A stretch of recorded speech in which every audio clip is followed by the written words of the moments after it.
이 방법을 지속적으로 계속 쓰면서 상대방의 행동, 그리고 나의 감정, 객관적인 사실과 주관적인 느낌 계속 이렇게 적다 보면 어떤 상황에서 불안이 반복되는 걸 느낄 거예요. 이럴 때 내가 많이 불안하구나, 이성적으로 인지하게 되고요. 이 상황은 다른 가능성을 만들 수가 있는데 분명히 나는 한 가지 결론만 내리고 있구나.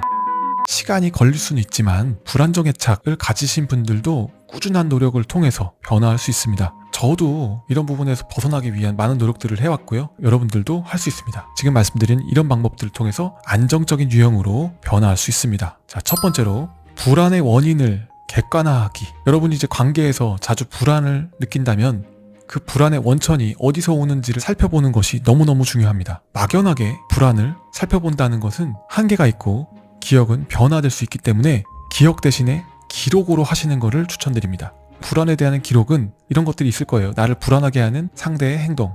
그러면 불안하게 하는 상대의 행동과 그때 느꼈던 나의 감정을 분리해서 기록해 봅니다. 불안하게 하는 상대의 행동이 연락이 늦는 것이라고 한번 예시를 들어볼게요.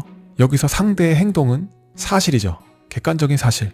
그리고 내가 느꼈던 감정은 나를 떠나버릴 것 같아서 불안함을 느꼈다고 한번 볼게요. 굉장히 주관적이죠. 그리고 나의 머리에서, 나의 뇌를 통해서 내가 내린 해석이죠. 자, 그러면 이제 이거를 이제 분리해서 보니까 현실적으로 그 상황을 한번 생각해보게 되죠. 연락이 늦는다는 것은 나를 떠나버린다는 뜻인가? 이렇게 만약에 생각을 했다. 그럼 이거는 한 가지 결론만 있는 극단적인 생각이죠. 그리고 연락이 늦어지는 이유가 있겠지, 무슨 일이 있나 보다 하는 생각은 어떤 상황에 대한 여러 가지 결론을 열어놓는 거잖아요. 그렇기 때문에 객관적인 사실과 감정을 분리하게 되면 상황은 좀 더 명확해지고 나의 생각이 너무 감정에 치우쳐 있는 것은 아닌지 인지하고 알아갈 수 있는 기회가 됩니다. 그러니까 이 방법을 지속적으로 계속 쓰면서 상대방의 행동, 그리고 나의 감정, 객관적인 사실과 주관적인 느낌, 이거 계속 이렇게 적다 보면 어떤 상황에서 어떤 불안이 반복되는 걸 느낄 거예요. 이럴 때 내가 많이 불안하구나, 인지하게 되죠. 이성적으로 인지하게 되고요. 이런 상황마다 이 상황은 다른 가능성을 만들 수가 있는데 분명히 연락이 늦는 거는 여러 가지 이유가 생길 수가 있는 건데, 여러 가지 다른 가능성도 둘 수 있는 건데 나는 한 가지 결론만 내리고 있구나. 나의 불안을 명확하게 인지하게 되면서 이 불안이 일정 부분 상쇄되는 부분도 분명히 있습니다. 두 번째, 자동적 반응을 끊어내기. 불안이나 분노가 치밀어 오를 때 즉시 반응하거나 메시지를 보내지 않는 연습이 꼭 필요한데요.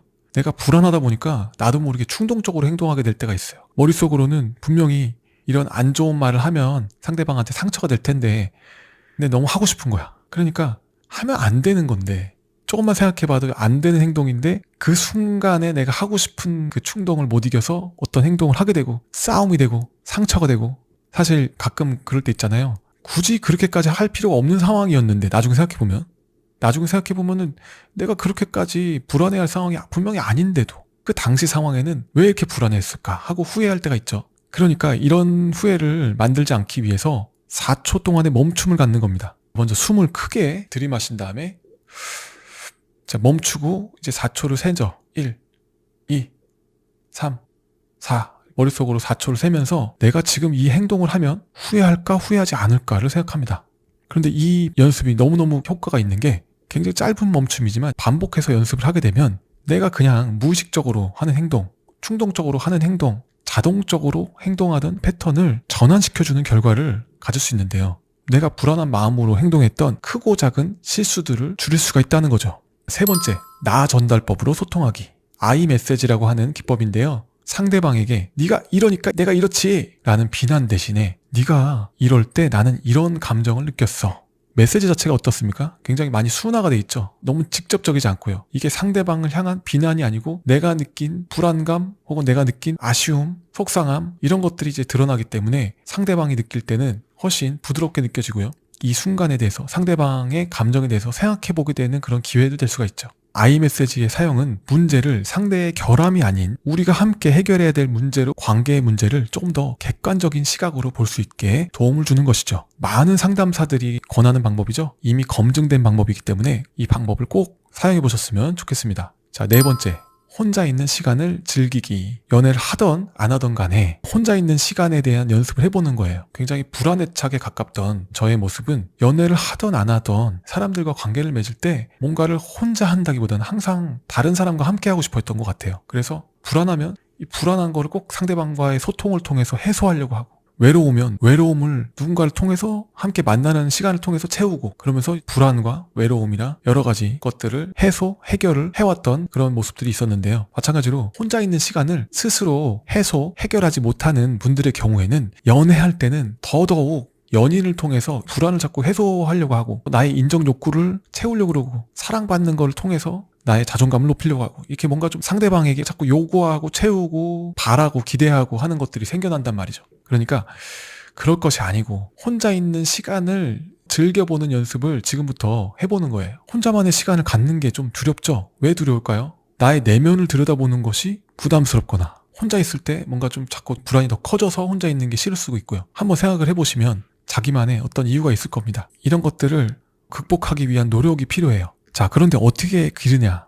내가 혼자 있을 때 혼자는 있지만 자꾸 막 친구랑 연락하고 싶고, 연인과 막 연락하고 싶고, 어떤 사람하고 자꾸 접촉하고 싶고, 이런 욕구를 줄이는 시간을 일주일 중에 하루 정도는 좀 마련해 보세요. 그래서 매주 1회 연인이나 친구와 연락을 안 하고 보내보는, 혹은 SNS도 안 해보는 그런 날을 하루 정도 만들어 봅니다. 뭐 연락 오면 받아야겠지만 어쩔 수 없이 연락을 먼저 하지 않고 SNS도 하지 않는 그런 날을 하루 만들어서, 그날 정말 중요한 나만의 취미생활, 운동, 뭐 이런 것들, 나에게 중요한 의미가 되는 그런 시간을 가져보세요. 반복적으로 이런 시간을 갖다 보면 내가 사람의 도움 없이도, 사람을 통해서 뭔가를 해결하지 않고 스스로 온전히 뭔가를 해소하고 해결하는 것을 경험할 수 있게 됩니다. 혼자 밥 먹고, 혼자 영화 보고, 혼자 뭐 조깅을 한다거나 책을 읽는다거나 여러 가지 좋은 취미가 있을 거예요. 어떤 것이 나한테 맞는지 찾아서 혼자 해보는 연습을 꼭 한번 시도해 보시기를 권해드립니다. 마지막으로 5번째, 안정형 친구와 함께하기. 여러분의 주변에 있는 건강하고 안정적인 연애를 하고 있는 사람들, 그런 사람들을 한번 지금 떠올려 보세요. 주변에 굉장히 안정적인 연애를 하고 오래오래 잘 만나고 크게 다투지 않고, 혹은 뭐 결혼 생활을 안정적으로 하고 있다거나, 이런 사람들을 한번 떠올려 보세요. 그런 사람들이 분명히 보여주는 특징들이 있을 겁니다. 그런 특징들을 우리가 배워보자는 거죠. 그러니까 안정형 애착의 특징을 갖고 있는 사람과 교류하면서 어떤 나의 연애 고민을 나누는 시간들을 지속적으로 가져보는 것을 추천드립니다. 연애에서 항상 하는 고민, 이런 것을 안정형 친구는 어떻게 해결하는지, 어떤 방식으로 공감하고 해소하는지 대화를 나누면서 안정적인 관계 모델을 배우고 따라해봅니다. 이런 관계 교류 경험은 사실 너무너무 중요한 게, 내가 만약에 유머를 개발하고 싶다, 난 좀 재밌는 사람이 되고 싶다, 그러면 뭘 해야 돼요?